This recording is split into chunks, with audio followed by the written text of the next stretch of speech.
I never imagined I'd be standing in a courtroom at 70 years old, fighting for my granddaughter's right to grow her hair. But that's exactly where life took me. Because sometimes the people we love most become the ones we have to protect our children from. You know, when you reach my age, you think you've seen everything.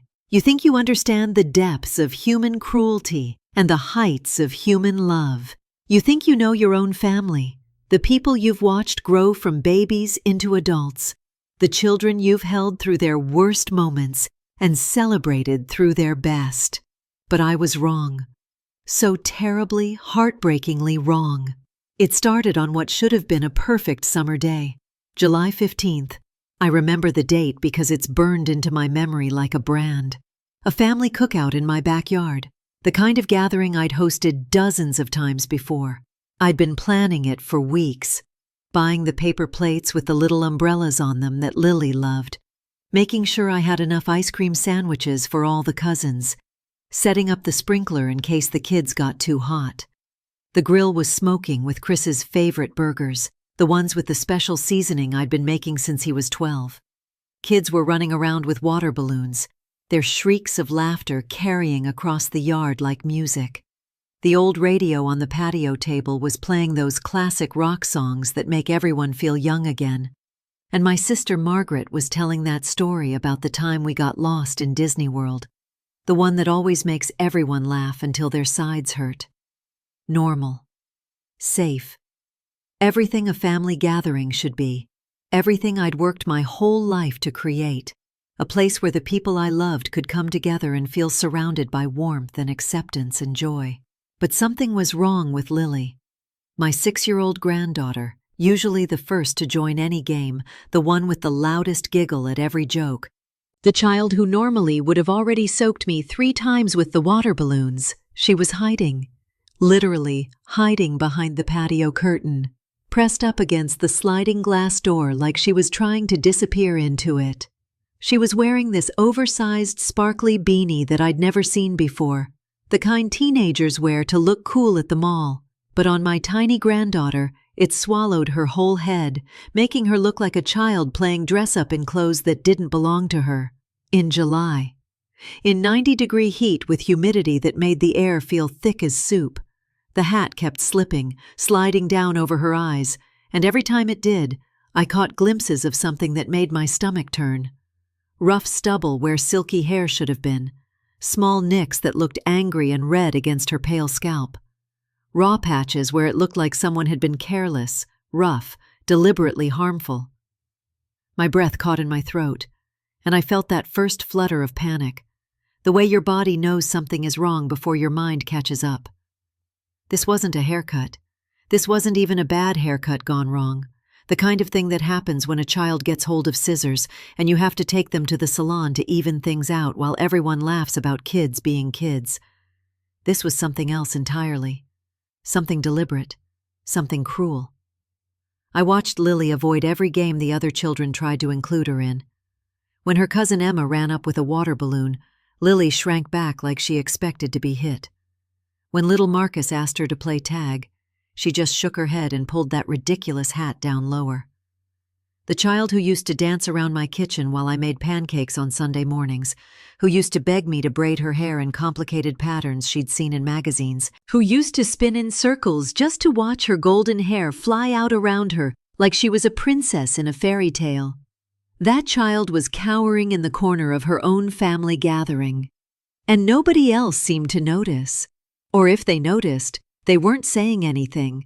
They were all too busy with their conversations about work and weather, and who was dating whom, and whether the Smiths down the street were really getting divorced.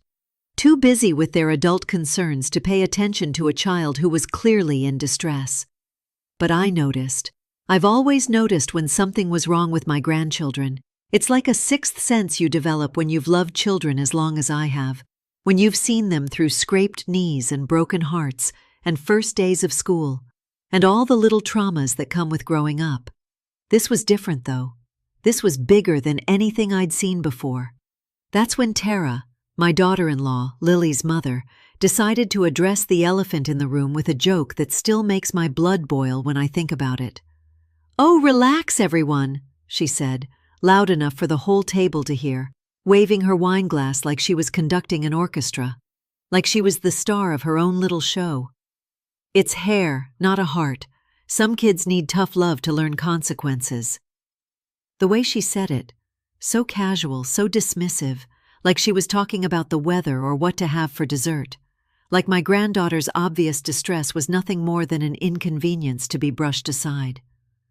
Tough love. That's what she called it. Like humiliating a 6-year-old child was some kind of enlightened parenting philosophy, instead of what it really was. Cruelty dressed up in mother's clothing. Abuse wrapped in the language of discipline and lessons learned. "It's just practical," she continued, and I could see she was enjoying the attention, the way everyone had stopped their conversations to listen to her explain herself.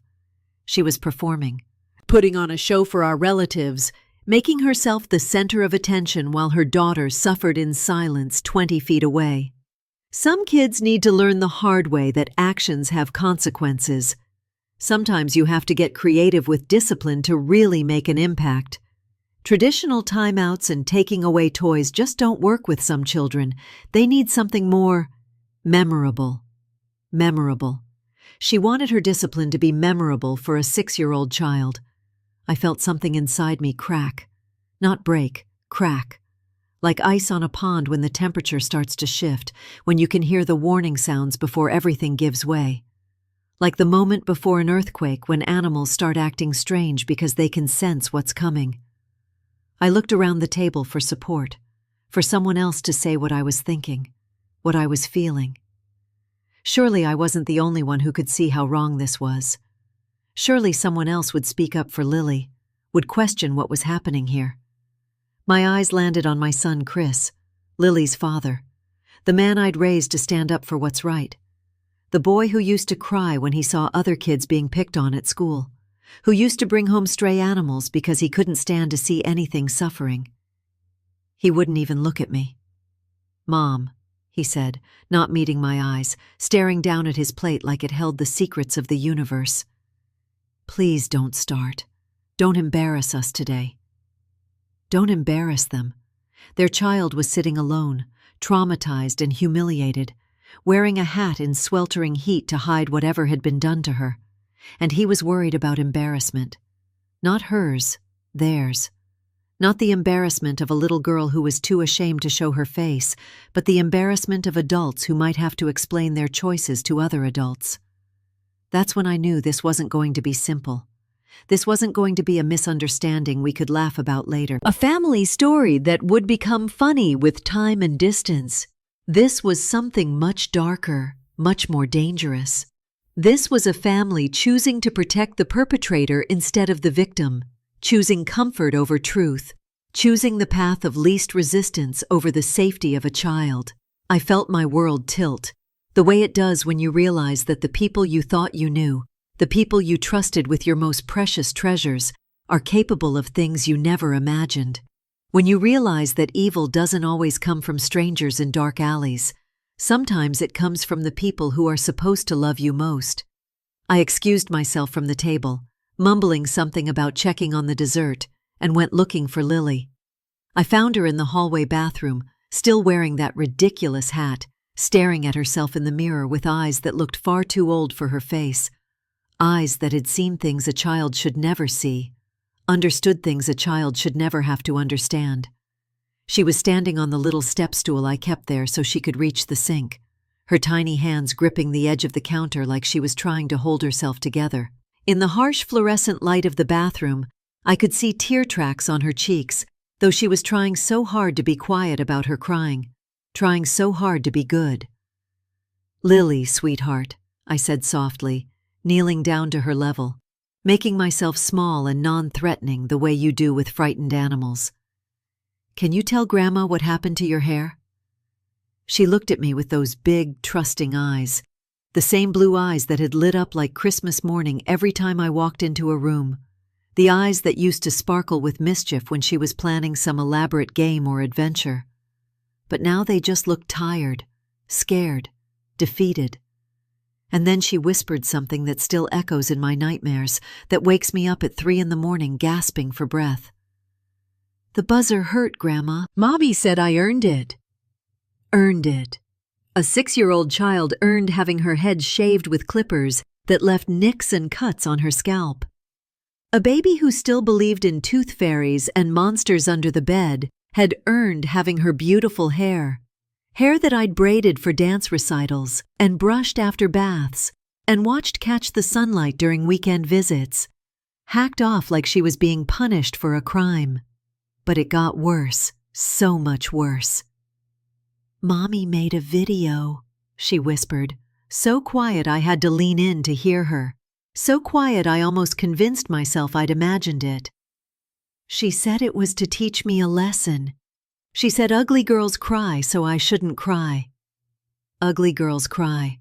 She told my beautiful granddaughter, this perfect, innocent child who looked like an angel when she slept, who could make me laugh just by being herself, that she was ugly, and that crying about being hurt was somehow wrong, that expressing pain was a character flaw, that tears were a sign of weakness rather than a normal human response to trauma.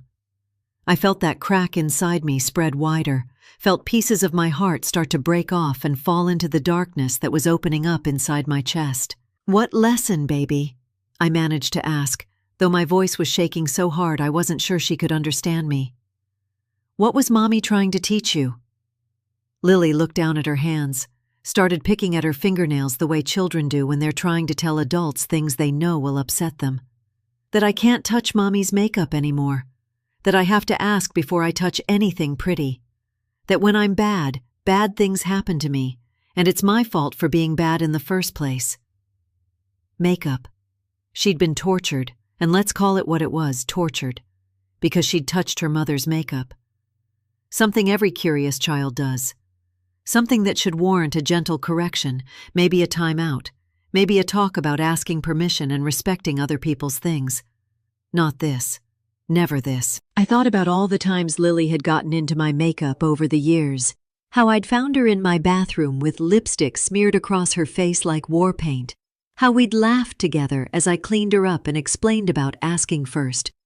I thought about the time she'd used my expensive concealer to paint her dollhouse because she wanted it to look fancy like Grandma. I'd been exasperated, sure, but it had never occurred to me to hurt her for it, to humiliate her, to make her feel like her natural curiosity was something shameful. Children explore. Children make mistakes. Children test boundaries. That's how they learn, how they grow, how they figure out their place in the world. It's our job as adults to guide them gently, to teach them with patience and love, to help them understand consequences without destroying their spirit in the process. But Tara had chosen violence. She'd chosen humiliation. She'd chosen to break my granddaughter's spirit rather than take 5 minutes to explain why we ask before borrowing things. I helped Lily wash her hands. They were shaking, tiny little tremors that broke my heart. And then I did something I should have done the moment I saw that hat. I walked back out to that cookout, my feet moving without any conscious decision from my brain, my body operating on pure protective instinct.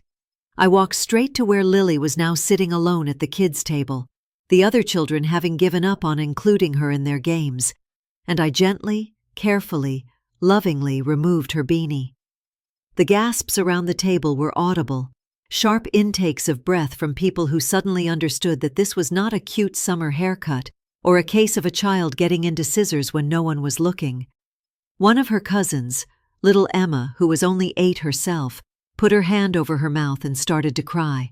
My nephew's wife actually started recording with her phone. She was so shocked by what she was seeing, like this was some kind of spectacle for social media instead of a child's trauma being exposed. My sister Margaret dropped her fork and just stared. My brother-in-law Tom muttered something under his breath that sounded like a curse. Even the teenagers who'd been too cool to pay attention to family drama suddenly went quiet.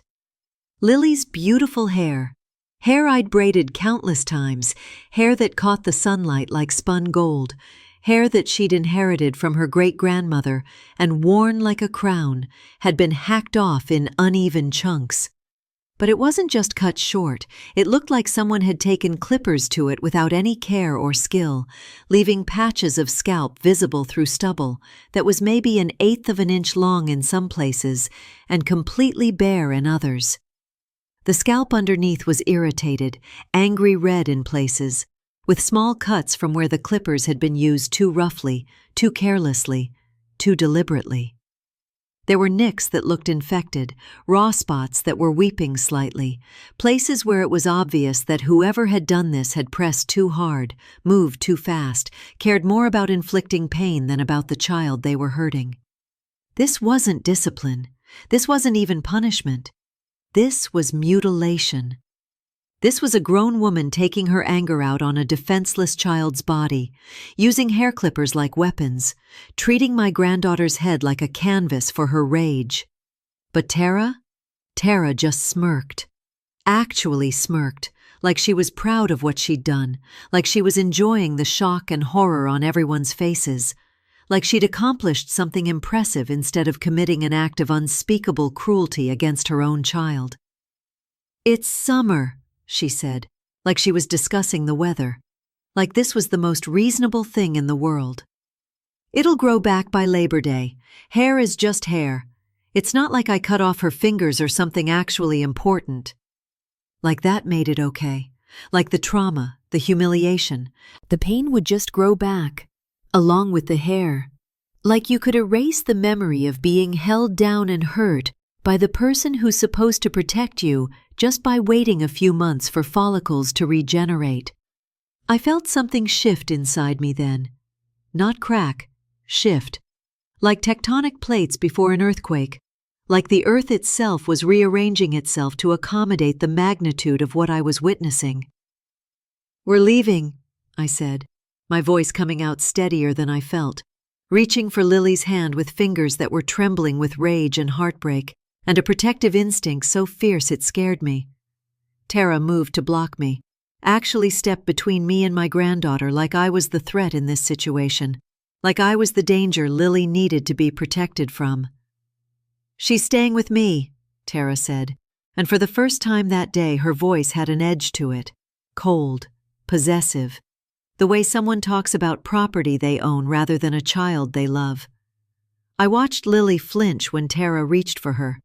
My granddaughter, who used to run to her mother for comfort when she scraped her knee, who used to climb into her lap for stories, who used to beg for just 5 more minutes when Tara would come to pick her up from my house, actually flinched away from her mother's touch like she was expecting to be hit. The sight of that flinch, that instinctive recoil from the person who should be her safest harbor in any storm, nearly brought me to my knees. This wasn't just about hair. This was about a child who had learned to fear the hands that should comfort her, to distrust the voice that should soothe her, to expect pain from the person who should be her fiercest protector.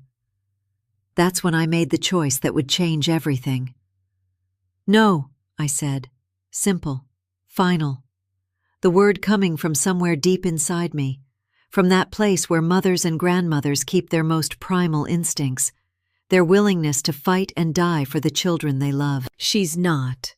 I took Lily's hand, gently, carefully, the way you hold something precious that's already been broken, and walked toward my car. She came with me without resistance, her tiny fingers gripping mine like a lifeline, like I was the only solid thing in a world that had suddenly become dangerous and unpredictable. Chris called after me, his voice carrying that whiny note it had gotten when he was a teenager and didn't want to face the consequences of his choices. "Mom, you're being overdramatic. Come on, don't make a scene. People are watching. Think about what the neighbors will say." Overdramatic. His child was traumatized, mutilated, terrified of her own mother, and I was being overdramatic for trying to help her. Think about what the neighbors will say, as if gossip was more important than his daughter's safety, as if his reputation mattered more than his child's well-being. The entire cookout had gone silent. 20 people watching this family drama unfold like it was entertainment, like it was a reality show they'd stumbled across while channel surfing. They just stared, mouths open, some of them holding up their phones to record our family's collapse for their social media feeds. And not one of them, not one, stepped up to support a hurt child. Not one of them said, "Hey, maybe we should listen to what the grandmother is saying." Not one of them looked at Lily's brutalized scalp and said, "This isn't okay." They just watched, passive consumers of trauma, more interested in having a story to tell later than in protecting a vulnerable child. That night at my house was hell. Pure, unrelenting hell that I wouldn't wish on my worst enemy. Lily had night terrors, not the normal bad dreams that children sometimes have, but full-blown trauma responses that left her screaming and thrashing and completely unreachable. She kept apologizing in her sleep. "I'm sorry, Mommy, I'm sorry.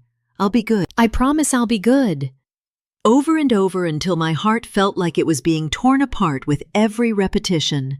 She would wake up in a panic, not knowing where she was, reaching for her head like she was trying to protect it from invisible attackers. The first time it happened, around midnight, I found her cowering in the corner of the guest room, pressing herself against the wall like she was trying to disappear into it. "Where am I?" she kept asking, even though she'd been to my house hundreds of times, even though this had been her safe space since she was born. "Where's my hair? What happened to my hair?" It was like the trauma had erased everything familiar, everything comforting, leaving her lost in a world that no longer made sense. I started what I came to think of as our healing ritual that first night, making it up as I went along because nothing in my 70 years of life had prepared me for this. I gave her a soft scarf to wear if the air conditioning made her head cold, a beautiful silk one that had belonged to my mother in a shade of blue that matched her eyes. I applied aloe gel to the irritated patches on her scalp, being so gentle I barely touched her, showing her that hands could comfort instead of harm. I read her stories about gardens and seeds and how beautiful things can grow back stronger after they've been damaged, stories about butterflies emerging from cocoons, about flowers that bloom more brilliantly after surviving harsh winters, about trees that grow deeper roots when they've weathered storms. But I knew this was bigger than bedtime stories and aloe gel. This was bigger than anything I could fix with grandmother's love and home remedies. The phone call started around midnight, Tara first, her voice sharp and angry. "Bring her back now or I'll make this ugly for everyone. You don't have any legal right to keep her. I'm her mother. She belongs with me." Belongs with her. Like Lily was a possession rather than a person with her own feelings and needs. Then Chris, sounding tired and defeated. "Mom, just drop her off in the morning. We'll work this out as a family. You're making this bigger than it needs to be. Tara's sorry. She said she's sorry. Can't that be enough?" Work it out as a family. Like this was a disagreement about holiday plans instead of child abuse. Like sorry could undo the damage that had been done, could erase the trauma, could magically restore a child's sense of safety and trust. Sorry. Such an easy word to say. Such a meaningless word when it's not backed up by real change, real understanding, real commitment to doing better. How many times had I heard Chris say sorry as a child when he'd done something wrong, only to turn around and do the exact same thing again, because sorry was just a magic word that made consequences go away. But this wasn't a broken lamp or a missed curfew. This was a broken child, and sorry wasn't going to fix what had been shattered.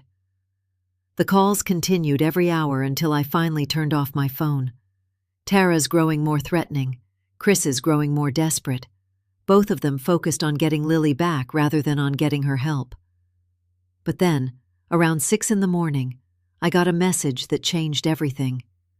My niece Sarah, Chris's cousin, the one who'd always been the family truth teller, the one who called out bullshit when everyone else was too polite or too scared, sent me a screenshot she'd managed to grab before Tara deleted it from their family group chat.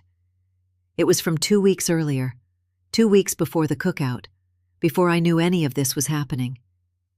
2 weeks when I thought Lily was safe and loved and protected, when I was living in blissful ignorance while my granddaughter was being systematically abused. Tara, bragging. Actually bragging about snipping chunks of hair for disobedience and how it was more effective than timeouts. Laughing about how Lily would think twice before getting into my stuff again. Sharing photos, actual photos of my granddaughter's scalp after previous punishments. There were responses from other family members, laughing emojis. "You're so creative. I should try that with my kids." Like this was parenting advice instead of evidence of ongoing child abuse. This wasn't a single incident. This wasn't a moment of poor judgment or lost temper, the kind of mistake that even good parents sometimes make when they're overwhelmed and exhausted. This was planned, calculated, systematic. She'd been doing this to my granddaughter for weeks, maybe months, and she was proud of it. She was sharing techniques with other family members like it was a recipe for chocolate chip cookies instead of a blueprint for terrorizing children. And people I'd known for years, people I'd trusted, people I'd welcomed into my home and shared holidays with, were encouraging her, were laughing along, were treating my granddaughter's pain like entertainment. That crack inside me finally broke open completely, and I felt something dark and fierce and protective flood in to fill the space where my heart used to be. The next morning they came to my door, Tara and Chris, standing on my porch like they had any right to be there, like they were the injured parties in this situation. Tara was dressed up, full makeup, hair perfectly styled, wearing a sundress that made her look like the kind of mother you see in commercials for breakfast cereal, playing the part of the concerned parent rather than the child abuser she actually was. Chris looked terrible, exhausted, guilty, like he'd spent the night staring at the ceiling, wondering how everything had gone so wrong so quickly. "We're here for Lily," Tara announced, like she was picking up a pizza order instead of demanding the return of a traumatized child. "This has gone on long enough. Whatever point you're trying to make, you've made it." Whatever point I was trying to make, like protecting a child from abuse was some kind of passive-aggressive gesture instead of basic human decency. My neighbor, Mr. Patel, was outside watering his garden. He's a retired EMT, spent 30 years responding to the worst humanity has to offer, knows trauma when he sees it. When he heard Tara yelling about her rights and saw Lily cowering behind my legs, pressing herself against my body like she was trying to hide inside me, he walked over. "Ma'am," he said to me, his voice calm but carrying that authority that comes from years of dealing with emergencies.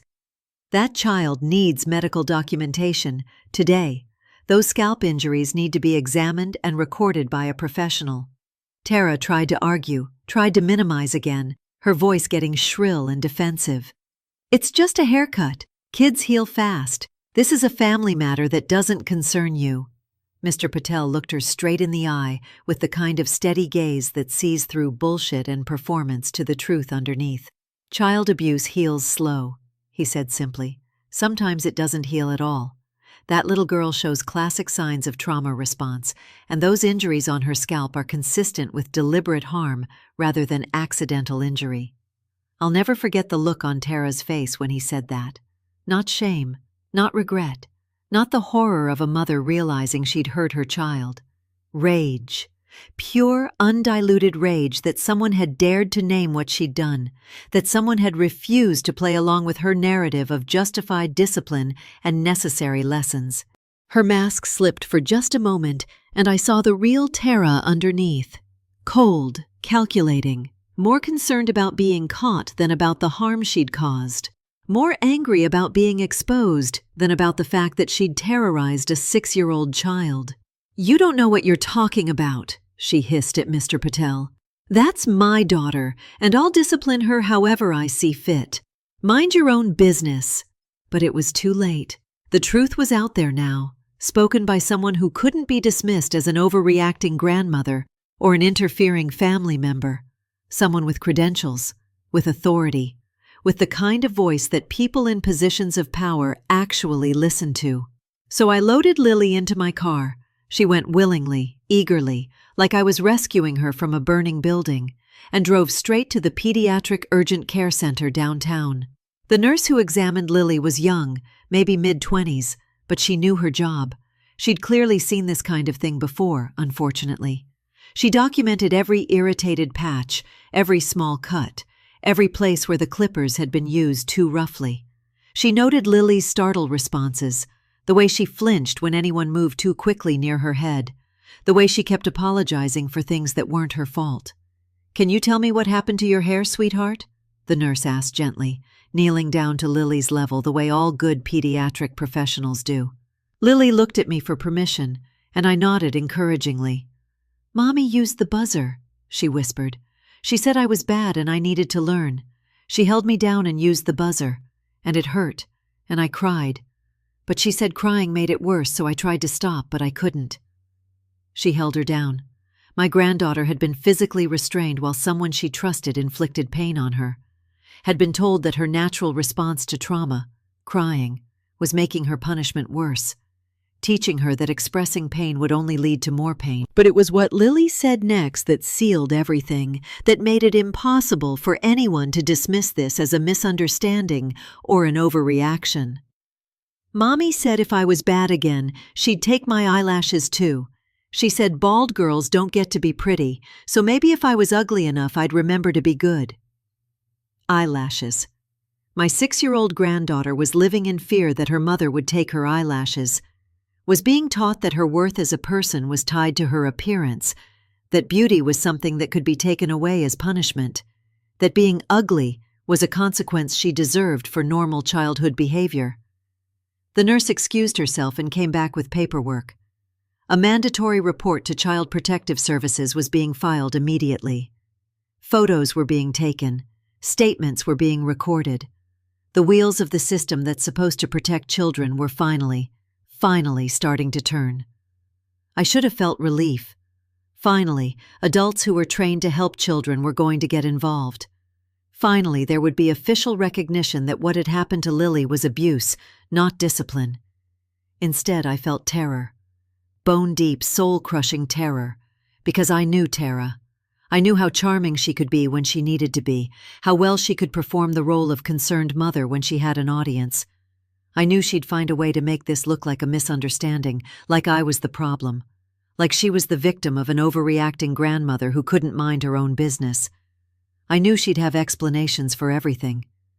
Justifications that would sound reasonable to people who didn't know her, who hadn't seen the real her underneath all the performance and manipulation.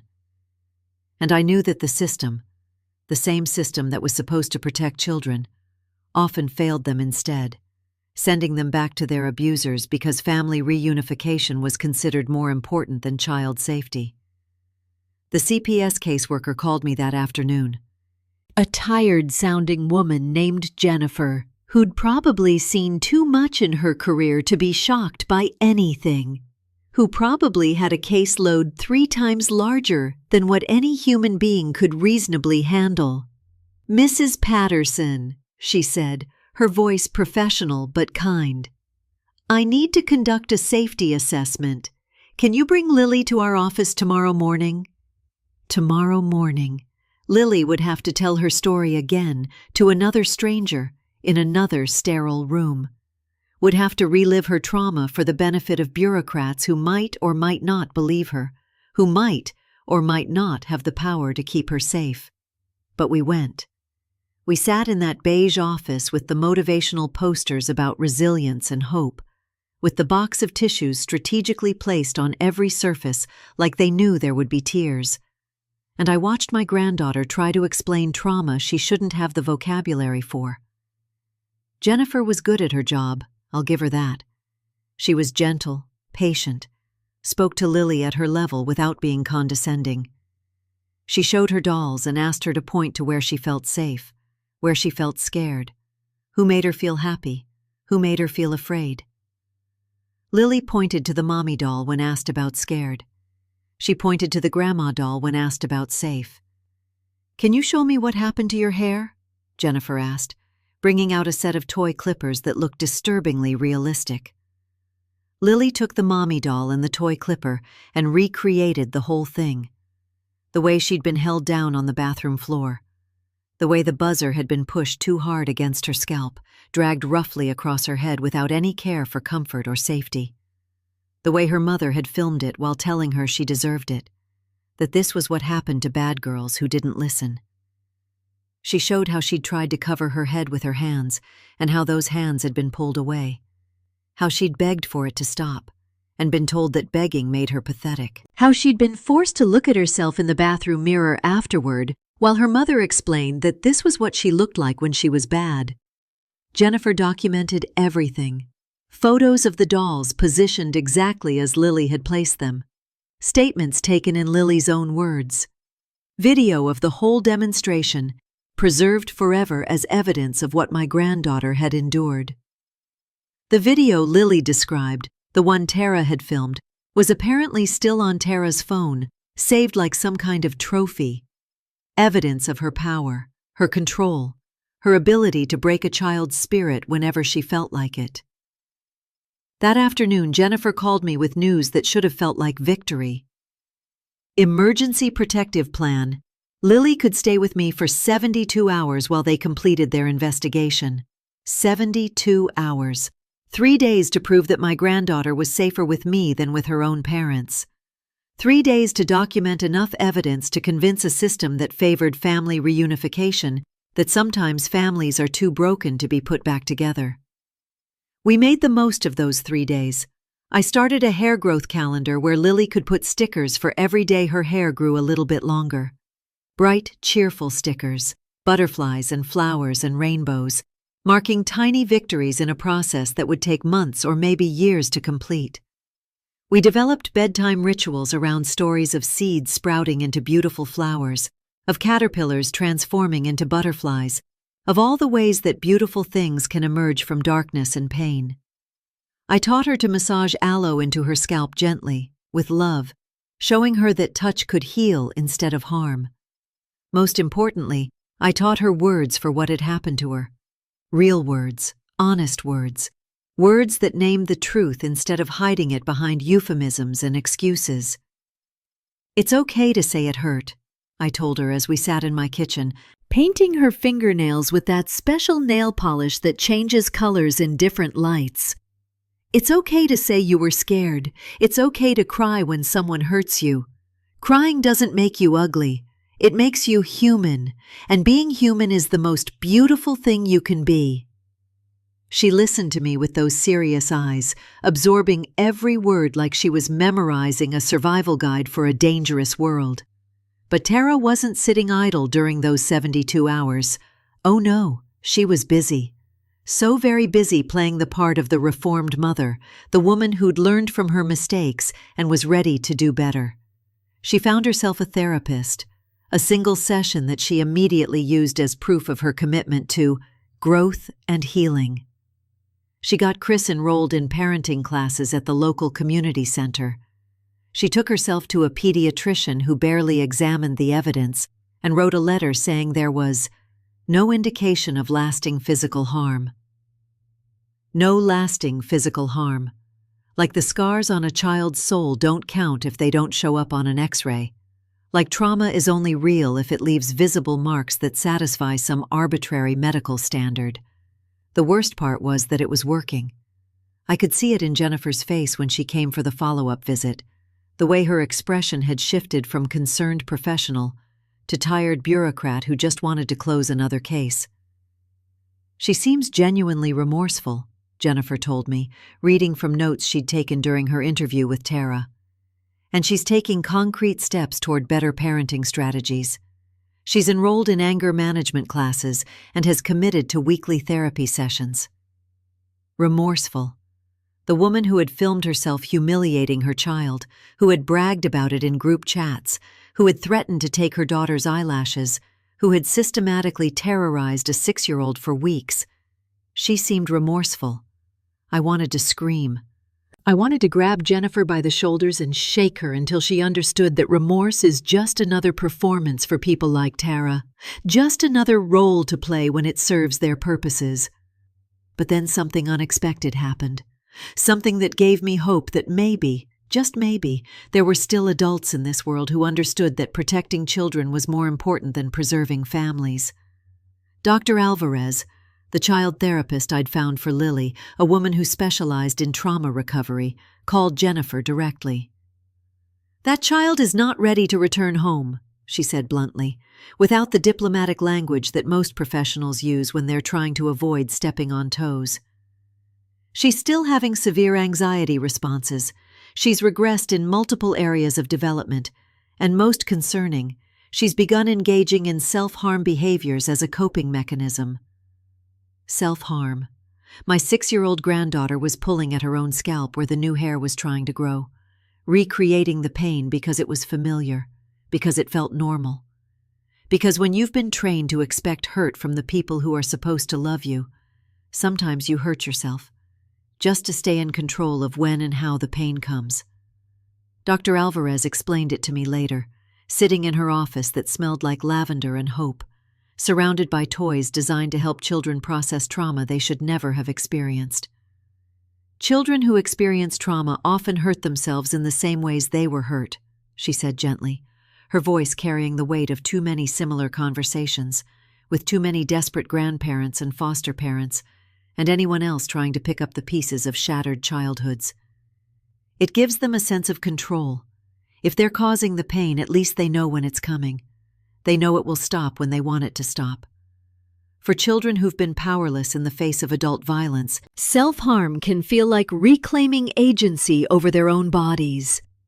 The image of Lily in my bathroom, gently picking at the tender skin on her head while staring at herself in the mirror, not with the curiosity of a normal child exploring her reflection, but with the detached observation of someone trying to understand what made her deserve what had happened to her, will haunt me forever. That's when I knew we were in for a fight. A real fight, not just the bureaucratic dance I'd been hoping to navigate quickly and quietly. Tara filed a motion to resume physical custody, citing her therapy attendance and the pediatrician's letter. Her lawyer, a sharp-suited man who specialized in making abusers look like victims, argued that I was alienating the child from her parents and that extended separation would cause more harm than good. More harm than good, like being safe was somehow harmful to a child. Like the trauma of being removed from an abusive situation was worse than the trauma of being returned to it. They had a whole strategy, a whole narrative designed to make Tara look like the real victim here. The overwhelmed mother who'd made a mistake in a moment of stress. The devoted parent who was being kept from her child by an interfering grandmother who couldn't let go of control. Chris supported her motion. My own son, the boy I'd raised to protect others, the man who'd once cried because he accidentally stepped on a spider, stood up in court and argued that his daughter should be returned to the woman who had tortured her. "My mother means well," he said, reading from a prepared statement that had obviously been crafted by lawyers. "But she's always been overprotective. She's turning a one-time mistake into a bigger problem than it needs to be. Tara has learned from this experience, and our family is ready to move forward together." Overprotective, one-time mistake, move forward together. I wanted to scream. I wanted to grab him by the shoulders and shake him until he remembered what it felt like to be a child who needed protecting. What it felt like to trust that the adults in your life would keep you safe no matter what. I wanted to remind him of the time he was 8 and Tommy Martinez was bullying him at school, how he'd come home crying every day for a week before he finally told me what was happening. How I'd marched into that school and demanded action, how I'd made it clear that my child's safety was non-negotiable, how I'd fought for him even when it was uncomfortable and inconvenient. But this wasn't the same Chris who'd needed my protection all those years ago. This was a man who'd learned that keeping peace was more important than keeping children safe, that avoiding conflict was worth sacrificing his own daughter's well-being. Instead, I sat in that courtroom and listened to lawyers argue about my granddaughter's best interests, like she was a piece of property to be distributed rather than a traumatized child who needed healing. The judge ordered a team decision meeting, a gathering of all the adults who had opinions about Lily's life, where we'd sit around a conference table and collaborate on a plan for her future. Collaborate. Like there was some middle ground between safety and abuse, some compromise position between protecting a child and returning her to her tormentor. Like we could negotiate our way to a solution that would satisfy everyone, including the person who had caused all this trauma in the first place. The meeting was held in a sterile conference room downtown, The kind of place where important decisions are made by people who will never have to live with the consequences. Fluorescent lights that hummed constantly. Beige walls decorated with generic motivational posters about teamwork and communication. A table too big for the number of people around it, designed to make everyone feel small and isolated. Tara came prepared with binders full of evidence of her transformation. Therapy session summaries that read like progress reports from a rehabilitation program. Parenting class certificates with gold stars and smiley face stickers. Letters from friends attesting to her character. Carefully crafted testimonials that painted her as a devoted mother who'd simply made an error in judgment. She'd even brought a written apology, typed, printed, and laminated like it was a legal document. To me for overreacting, and to Lily for using poor judgment in my approach to discipline. Poor judgment. She was still calling child abuse poor judgment, like it was a mathematical error instead of a deliberate act of cruelty. I came with photos of Lily's scalp on that first day, angry and raw, and marked with the evidence of deliberate harm. Photos of her night terrors, captured during those first weeks when she'd wake up screaming and couldn't be comforted. Video of her startling whenever anyone reached toward her head, flinching away from gentle touches like they were attacks. I brought documentation from Dr. Alvarez about the ongoing trauma responses, the self-harm behaviors, the regression in development that comes when a child's sense of safety is shattered. Evidence that healing takes time, that trust has to be rebuilt slowly and carefully, that some wounds go deeper than anything that shows up in medical reports. "Mrs. Patterson," Tara's lawyer said to me, his voice carrying that condescending tone men use when they want to dismiss women's concerns as hysteria. "Don't you think it's time to put this family back together? Don't you think Lily needs her mother?"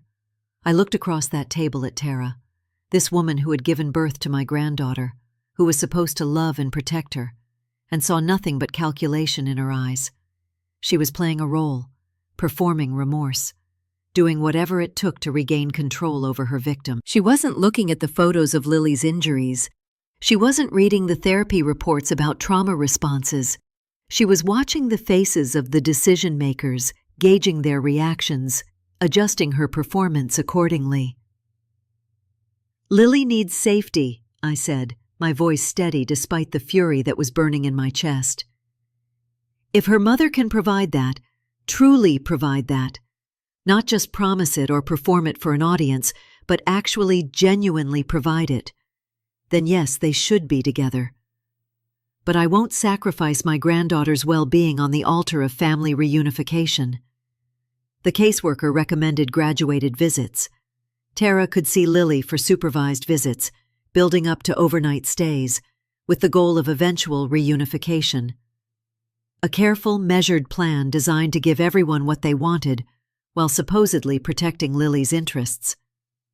I wanted to ask, what's the timeline for healing from trauma?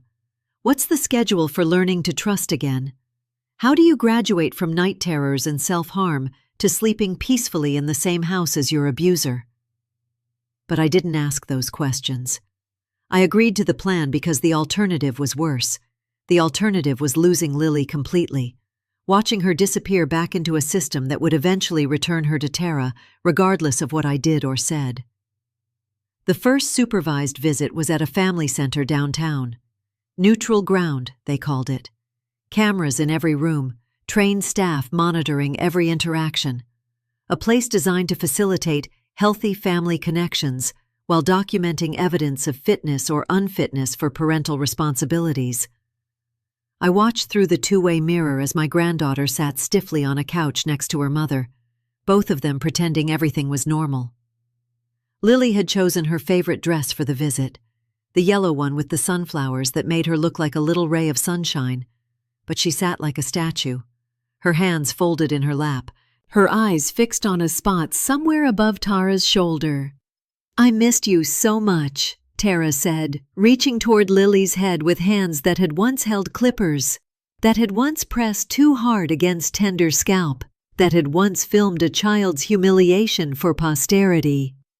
Lily flinched, visibly, unmistakably flinched away from her mother's touch like it was fire instead of affection. The supervising social worker noted it in her report, but Tara's lawyer would later argue that it was evidence of my alienating influence rather than Lily's legitimate trauma response. Everything was my fault, according to them. Lily's fear was manufactured by me. Her trauma was exaggerated by me. Her need for safety was a manipulation tactic orchestrated by me. Never mind that I'd been the one holding her through night terrors.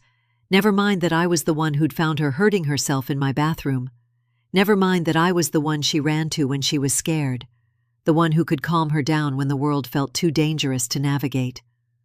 I was the problem. I was the one preventing this family from healing. The visits continued, weekly, then twice weekly, then with longer durations. Tara performed beautifully during every supervised hour, playing the part of the caring mother who'd learned from her mistakes. She brought coloring books and snacks. She asked about school and friends and all the normal things mothers ask about. She never raised her voice, never showed impatience, never let the mask slip even for a moment. But Lily came home to me after each visit more withdrawn, more anxious, more prone to the self-soothing behaviors that Dr. Alvarez was working so hard to help her overcome. She'd spend hours in my bathroom, staring at herself in the mirror, touching the new hair growth like she was checking to make sure it was still there. She doesn't want to hurt Mommy's feelings, Dr. Alvarez explained to me after one particularly difficult session. She's learned to suppress her fear responses to avoid disappointing the adults around her. It's a common survival mechanism for children who've experienced trauma at the hands of their caregivers, but it's incredibly damaging to her emotional development. Suppressing fear to avoid disappointing adults. My 6-year-old granddaughter was learning to hide her trauma to make the adults feel better, to perform normalcy so convincingly that even trained professionals might miss the signs that she was still suffering. That's when I realized we were running out of time. The visits were escalating toward overnight stays, toward eventual reunification, and Lily was getting better at hiding her pain. She was learning to perform normalcy the same way her mother was performing remorse, and everyone around us was choosing to believe the performance rather than looking deeper for the truth. The court hearing was scheduled for 6 months after that first emergency protective order. 6 months to prove that my granddaughter was better off with me than with her parents. 6 months to convince a system that favored biological families, that sometimes biology isn't enough, that DNA doesn't automatically confer the right to damage a child. I spent those months documenting everything. Every nightmare that left her crying for hours, every anxious behavior that surfaced when she was stressed, every regression in her healing process that coincided with visits from her parents. I worked with Dr. Alvarez to build a comprehensive picture of Lily's ongoing trauma and her need for continued stability. But I knew it might not be enough. I knew that good intentions and careful documentation often lost to legal precedent and systemic bias. I knew that courts were designed to preserve families, not to protect children, and that the burden of proof was always on people like me to demonstrate that reunification would be harmful. Tara's lawyers had painted a compelling picture of redemption. A mother who'd made a mistake, learned from it, and was ready to rebuild her relationship with her child. They had certificates and letters and professional testimonials. They had a narrative that fit neatly into the system's preference for happy endings and second chances. I had a traumatized child and an old woman's insistence that safety mattered more than family reunification. The morning of the hearing, I helped Lily pick out clothes. She chose a yellow dress, her favorite color, the color of sunlight and hope, and all the good things that still existed in her world despite everything she'd been through. She asked me to braid the hair that had finally grown long enough to hold a small plait, and I wove those fragile strands together like I was creating armor instead of a hairstyle. "Are you going to live with Mommy again?" she asked me while I worked with her hair, her voice so small and careful that it broke my heart. I stopped braiding. How do you explain to a child that adults are about to make decisions about her life without considering what she needs, what she wants, What keeps her safe? How do you prepare a 6-year-old for the possibility that the system might fail her, that justice might not prevail, that sometimes the people who are supposed to protect children choose other priorities instead? I don't know, sweetheart, I told her, being as honest as I could while still trying to preserve what was left of her sense of security. But whatever happens, I want you to know that you can always tell the truth about how you feel. You never have to pretend to be okay if you're not okay. And no matter what any adult says, you deserve to feel safe and loved. She nodded solemnly, like she was carrying secrets too heavy for her small shoulders, like she understood that the world was more complicated and dangerous than children should ever have to understand. The courthouse was intimidating. Marble floors that echoed with every footstep. High ceilings that made human voices sound small and insignificant. The kind of place designed to make people feel the weight of law and order and institutional power. I held Lily's hand as we walked through the security checkpoint, past the lawyers in expensive suits, and the families torn apart by circumstances beyond their control. We were just another case file in a system overwhelmed by too many broken families and not enough resources to fix them properly. Another set of human lives reduced to documentation and legal arguments and bureaucratic procedures. The hearing room itself was smaller than I'd expected. Wood paneling that was supposed to look dignified but just felt oppressive. Fluorescent lights that cast everything in a harsh, unflattering glow. A judge's bench that looked like it belonged in a television drama rather than real life, where real decisions would be made about a real child's future. Tara arrived with her legal team. 3 lawyers in matching navy suits, carrying briefcases full of evidence of her transformation. Chris was with her, wearing a tie I'd bought him for his birthday years earlier, before everything fell apart, before I understood what kind of man he was willing to become to avoid conflict. I had one lawyer, a public defender who specialized in family cases, who believed in what we were doing but was realistic about our chances. She'd warned me repeatedly that the system favored reunification, that unless we could prove ongoing danger, current, immediate, documentable danger, the judge would likely order a graduated return to the parents. The system is designed to preserve families, she'd told me during one of our preparation meetings. That's not necessarily a bad thing in most cases, but it means that the burden of proof is always on people like us to demonstrate that keeping a family together would be harmful. And that's a very high bar to clear. Ongoing danger, as if trauma was only dangerous if it was currently happening, as if the threat of future abuse was less important than the appearance of family stability, as if children were resilient enough to bounce back from anything, as long as their abusers could maintain the pretense of reform. The judge, an older woman with kind eyes and gray hair who looked like someone's grandmother, called the hearing to order. I tried to read her expression, to gauge whether she was someone who would see past the performances to the truth underneath. But her face was professionally neutral, carefully blank. Tara's lawyer went first, painting that familiar picture of redemption and family healing.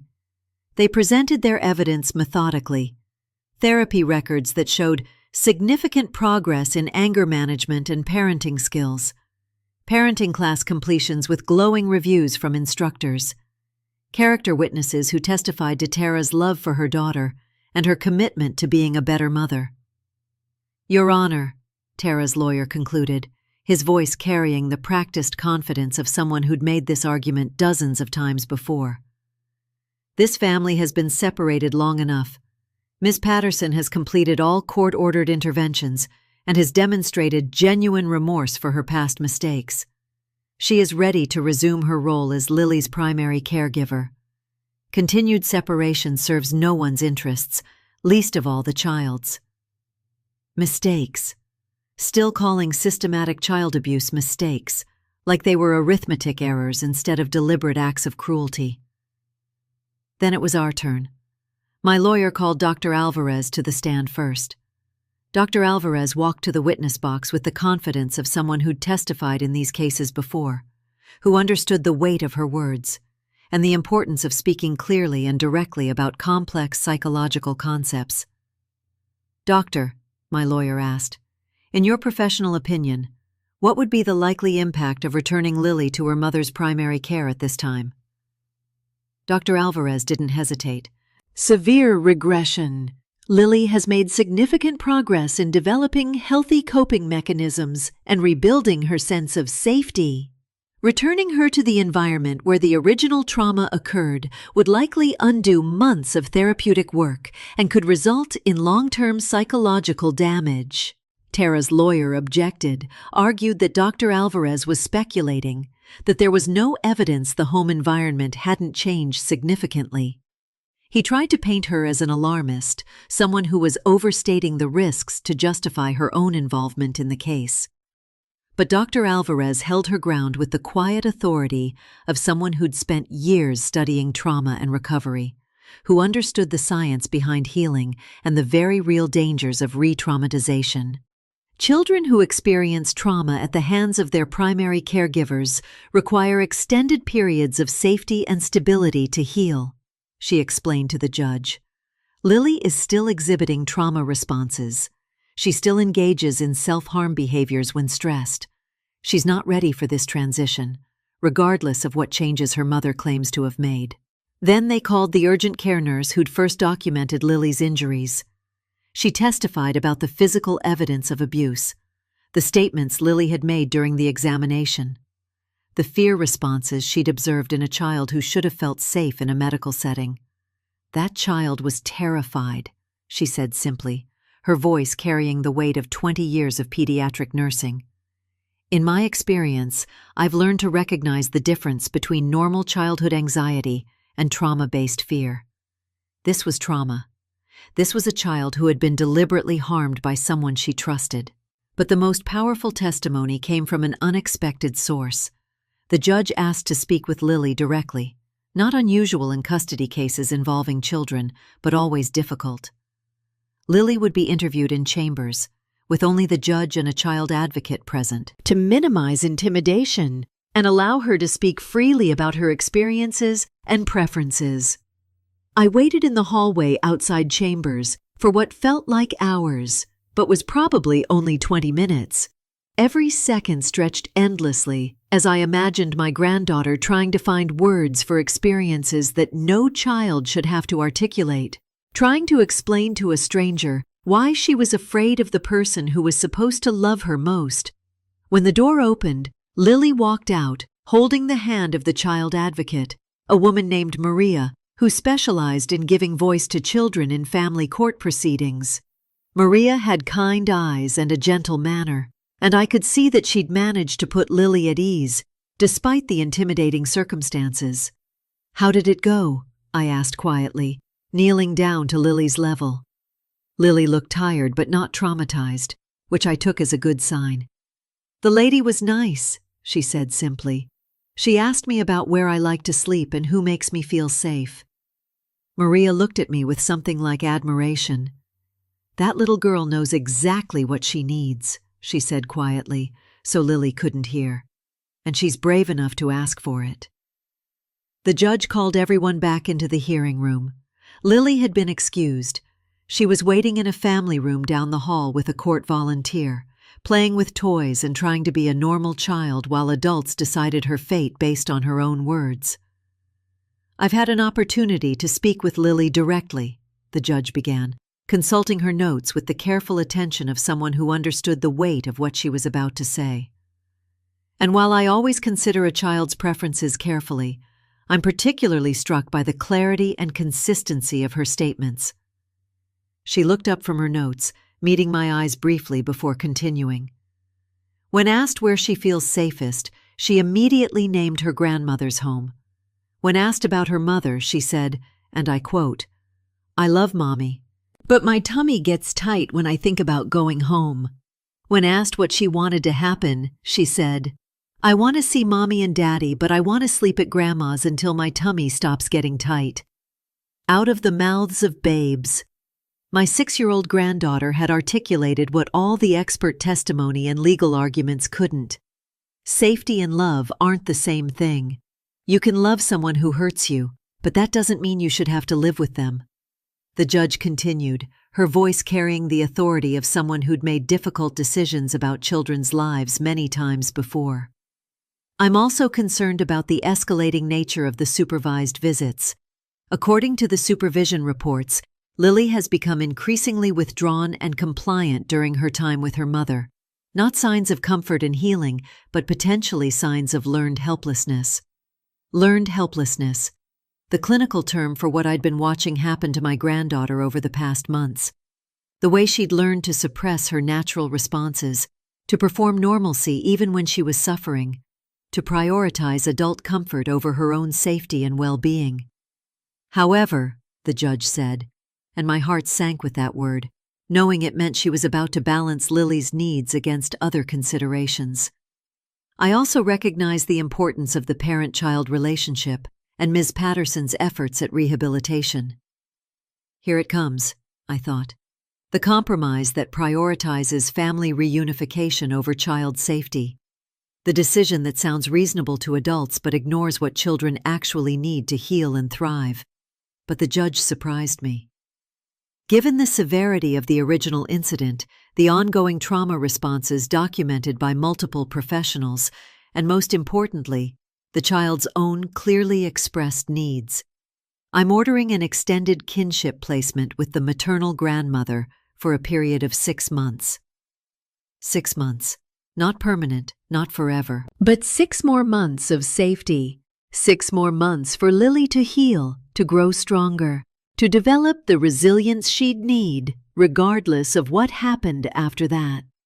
During this time, the judge continued, visits will continue on a supervised basis, with the goal of building toward unsupervised visits, if and when Lily demonstrates readiness. All parties will continue in therapy. Ms. Patterson will complete an additional parenting program focused specifically on trauma-informed care. And I want to be very clear. Any evidence of demeaning language, appearance-based punishments, or other harmful behaviors will result in immediate termination of parental rights. Zero tolerance. Finally, an adult in authority who understood that some things are unforgivable, that some risks are too great to take with a child's safety, that second chances have to be earned through genuine change rather than performed through temporary compliance. Tara's face went white with rage. She started to stand, started to object, but her lawyer pulled her back down with a sharp whisper.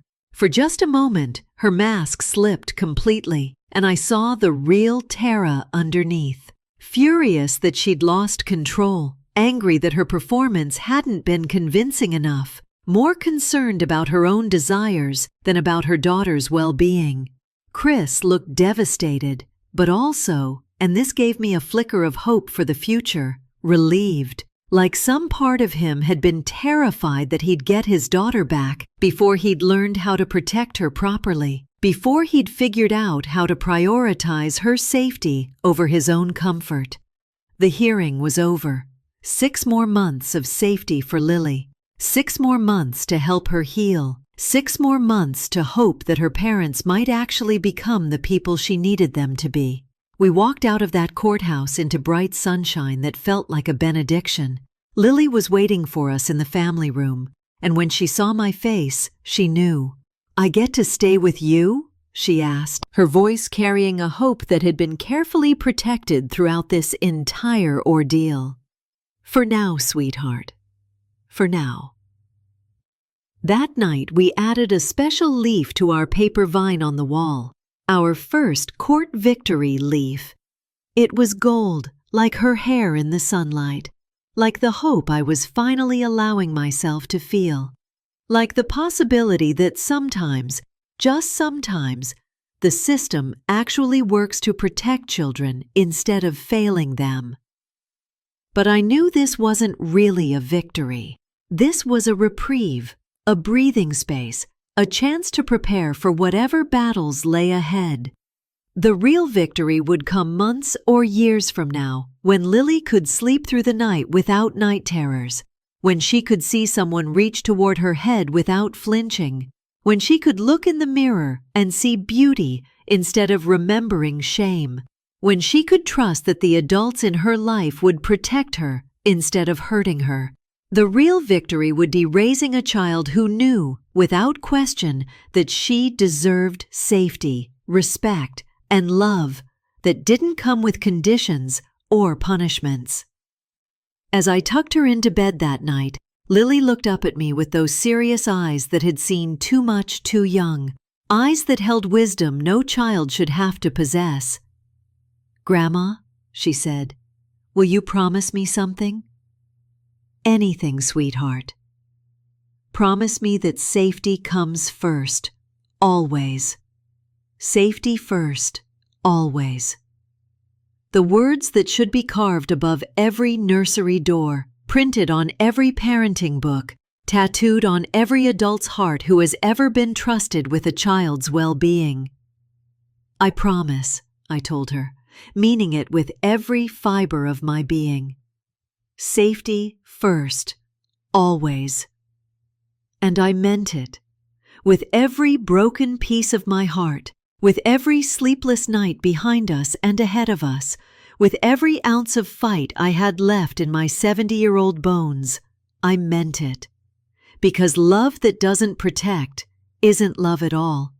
It's just another word adults use to justify the harm they cause. And my granddaughter deserved better than pretty words and empty promises.